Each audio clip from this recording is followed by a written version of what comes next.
அனைவருக்கும் வணக்கம் நண்பர்களே. இன்னைக்கு நாம எதை பத்தி பார்க்க போறோம்னா பங்குனி உத்திரம் தாங்க. பன்னிரு கை வேலவனுக்கு உகந்த தினமாக தான் பங்குனி உத்திர திருவிழா கொண்டாடப்படுது. இந்த பங்குனி உத்திர திருவிழாவில் நீங்க முருகனுக்கு எப்படி வழிபடணும் என்பதை தெரிஞ்சுக்கொள்ள இந்த வீடியோவை ஸ்கிப் பண்ணாம முழுமையாக பாருங்க. இது போன்ற சுவாரஸ்யமான பதிவுகளை தெரிஞ்சுக்கொள்ளலாம். இது வரைக்குமே நம்ம சேனலை பார்க்காதவங்களாக இருந்தீங்கன்னா சேனலுடைய பெல் பட்டனை கிளிக் பண்ணி சேனலை சப்ஸ்கிரைப் பண்ணிக்கோங்க. கமெண்ட் பாக்ஸில் ஓ முருகா போற்றி என்று 3 முறை பதிவிடுங்க. வாங்க வீடியோக்குள்ளே போகலாம். பன்னிருக்கை வேலவனுக்கு உகந்த தினந்தாங்க பங்குனி உத்திரம். விரதத்தை எப்படி இருக்கணும்னு தெரிஞ்சுக்க போகிறோம். பெருமானுக்கு மிகவும் சிறப்பு வாய்ந்த அந்த பங்குனி உத்திரம் பார்த்தீங்கன்னா இந்த ஆண்டு வெள்ளிக்கிழமை வருது. அதுவுமே தனிச்சிறப்புன்னே சொல்லலாங்க. மனம் போல மாங்கல்யம் கிடைக்கவும் நல்ல வாழ்க்கை துணை கிடைக்கணும்னா பங்குனி உத்திர நாளில் விரதம் இருந்து வணங்கி வழிபட்டாலே போதுங்க. உங்களுக்கு பிடித்தமான வேலை முதல் கணவர் வரை கிடைப்பாங்க.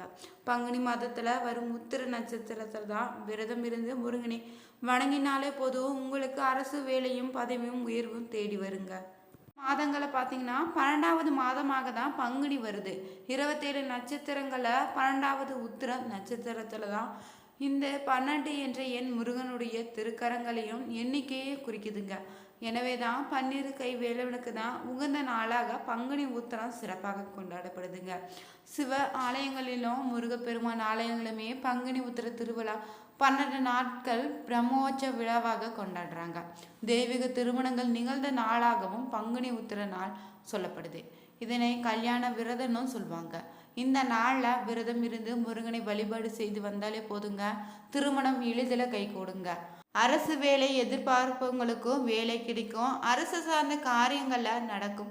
சிலருக்கு பணியிடல் இழுபறியாக இருந்த நிலை மாறி பதவி உயர்வும் கிடைக்கும். பங்குனி உத்திர திருவிழா பார்த்திங்கன்னா இதற்கு பெயர் கோடை வசந்த திருவிழாவின் நுழைவு விழான்னு சொல்லுவாங்க. பங்குனி மாதம் பிறந்துட்டாலே கோடையும் வசந்தமும் வந்துவிட்டது தாங்க அர்த்தம். கோடை காலத்தின் ஆரம்பமே பங்குனி மாதம்தான். அதனால தான் அதை வரவேற்கும் விதமாக தான் வசந்த விழா கொண்டாடப்படுது. வட மாநிலங்களை பார்த்திங்கன்னா வசந்த காலத்தை வரவேற்கும் விதமாக சகோதரத்துவத்தை வலியுறுத்தும்படி தான் ஹோலி பண்டிகையை கொண்டாடுறாங்க. அது போல தான் தமிழகத்தில் பங்குனி உத்திர பெருவிழா கொண்டாடப்படுது. பங்குனி உத்திரம் பார்த்திங்கன்னா பௌர்ணமியும் உத்திர நட்சத்திரமும் இணைந்து வரக்கூடிய நாள். மற்ற மாதங்களை வரும் பௌர்ணமி காட்டிலும் பங்குனி மாதத்தில் உத்திர நட்சத்திரமும் சந்திரனும் ஒரே நேர்கட்டில் இணையும் போது தான் தோன்றுகின்ற பௌர்ணமி நிலவு மிக பெரியதாக பிரகாசமாக தோன்றும். தமிழ் மாதங்களில் 12வது மாதம் தான் பங்குனி. அதே போல் நட்சத்திர வரிசையில் பார்த்தீங்கன்னா 12வது நட்சத்திரம் தான் உத்திர நட்சத்திரம். பங்குனி உத்திர திருவிழாவில் தான் நாயகனாக இருக்கக்கூடிய முருகப்பெருமானும் தெய்வானையை திருமணம் செய்து கொண்டதாகவும் இந்த நாளில் தான் அதோடு ஸ்ரீ வள்ளிக்குறிச்சி அவதரித்த நாள்னு சொல்லுவாங்க. எப்பெருமான் சொக்கநாதனும் அன்னை மீனாட்சி திருக்கல்யாணமும் நடைபெற்றிருக்குது. சமயக்குறவர்களாக ஒருவராக இருக்கக்கூடிய சுந்தருக்குமே மதுரையில் சிவபெருமான் அன்னை பார்வதி தேவியோட மனக்கோலத்தில் காட்சியளித்ததும் இந்த நாளில் தான்.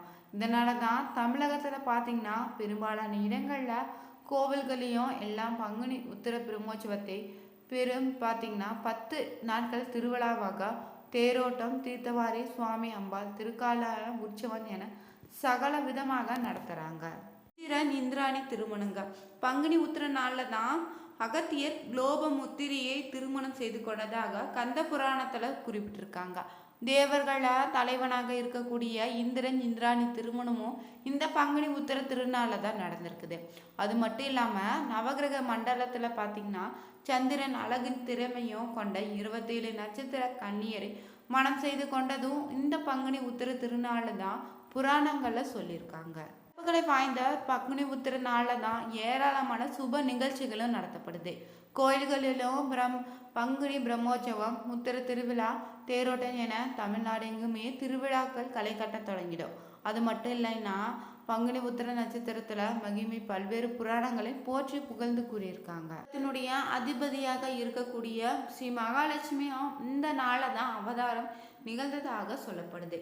காக்கும் கடவுளாக இருக்கக்கூடிய ஸ்ரீ மகாவிஷ்ணுவை நோக்கி கடுதவம் இருக்கவே மகாலட்சுமிக்கு ஸ்ரீ மகாவிஷ்ணு தன்னுடைய திருமார்பில் வீற்றிருக்கும் மரத்தை அழித்தது இந்த பங்குனி உத்திர திருநாள் தான். செல்வ வளம் சிறக்க இந்த நாளில் மகாலட்சுமியை வேண்டி விரதம் இருந்தாலே சகல செல்வ வளங்களுமே நமக்கு கிட்டுங்க. ஸ்ரீ ஆண்டாள், ரங்கமன்னர், நந்திதேவர் சுயேசை திருமணம் நடந்ததும் பங்குனி உத்திர திருநாளில்தான். இது மட்டும் இல்லைங்க, படைப்பு கடவுளாக இருக்கக்கூடிய பிரம்மதேவருமே தன்னுடைய நாவல கல்வி கடவுளான சரஸ்வதியை அமர்த்தி கொண்டதும் பங்குனி உத்திர திருநாள தான். பிரம்மச்சாரிய கடவுளாக இருக்கக்கூடிய சபரிமலை சாஸ்தாவான ஐயப்பன் அவதரித்ததும் பூரணா புஷ்கலாவை மனம் செய்து கொண்டதுமே இந்த நாளில் தான் சொல்லப்படுது. அதே போலதான் மன்மதனும் ரதிதேவியை மனம் செய்து கொண்டதும் இந்த திருநாளில் தாங்க. நாம் என்னென்ன வாழ்க்கையில வசதி வாய்ப்புகளோடு இருந்தாலும் பார்த்தீங்கன்னா சுப நிகழ்வுகள் நடக்க இறைவனின் திருவருள் தான் அவசியம் வேண்டும்னு சொல்லுவான். அதற்கு கை கொடுக்கக்கூடிய ஒரு நல்ல நாள் தான் இந்த பங்குனி உத்திரன் நாள். திருமணம் கை கூடாம தள்ளி போய்கொண்டே இருக்குங்க. அவங்கெல்லாம் பங்குனி உத்திர திருநாள விரதம் இருந்து இறைவனை வழிபட்டு வந்தாலே போதும், உங்களுடைய வாழ்க்கையில வெகு சீக்கிரமாகவே திருமணம் கைகூடும். அதோடு மனதுக்கு பிடித்தவாறே நீங்க கரம் பிடிக்கவும் பங்குனி விரதத்தை நீங்க கடைபிடிக்கலாம். அவருடைய ஜாதகத்துல பாத்தீங்கன்னா மன உறுதி, தைரியம், தந்தை உறவு நன்றாக அமைய, தொழில் உத்தியோகம் சிறக்கவும், அரசு சார்ந்த காரியங்களை நல்லபடியாக நடக்க சூரியன் தான் காரகராக இருக்கிறாரு. இப்படிப்பட்ட சூரிய பகவானுக்கு உரிய உத்திர நட்சத்திரமும் சூரிய பகவான் தன்னுடைய ஓராண்டு பயணத்தை நிறைவு செய்யும் கடைசி மாதம் தாங்க பங்குனி. இணைந்து வர கூடிய நாள் மிகவும் சிறப்புங்க. இந்த நாளில் நீங்கள் முருகனை வழிபாடு செய்தாலே போதும், நீங்கள் எதிர்பார்த்த அரசு சார்ந்த காரியங்களை வெற்றி கிடைக்கும். அது மட்டும் இல்லாமல் எல்லா விஷயமே சுபமாக அமையும், அரசு வேலையும் உங்களுக்கு கிடைக்கும். திரு நட்சத்திரத்தின் அதிபதி தான் சூரிய பகவான் சொல்லியிருக்கோம். தலைமை பொறுப்புக்கு சூரிய பகவான் தான் காரகன் என்பதால பணியிடத்துல பதவி உயர்வு கிடைக்கணும்னு வாய்ப்பு வேண்டும்னு நினைக்கிறவங்க பங்குனி உத்திர நாளில் விரதம் இருந்து முருகப்பெருமானை வணங்கி வந்தாலே போதுங்க. நல்ல வேலையும் வேலையில் இருப்பவங்களுக்கு பதவி உயர்வும் தேடி வரும்.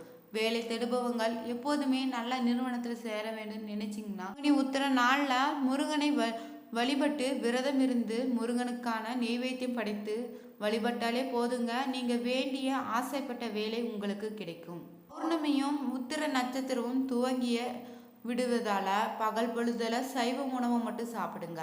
இரவுல பால், பழம், எளிமையான உணவை சாப்பிட்டு விரதத்தை துவங்கலாம்.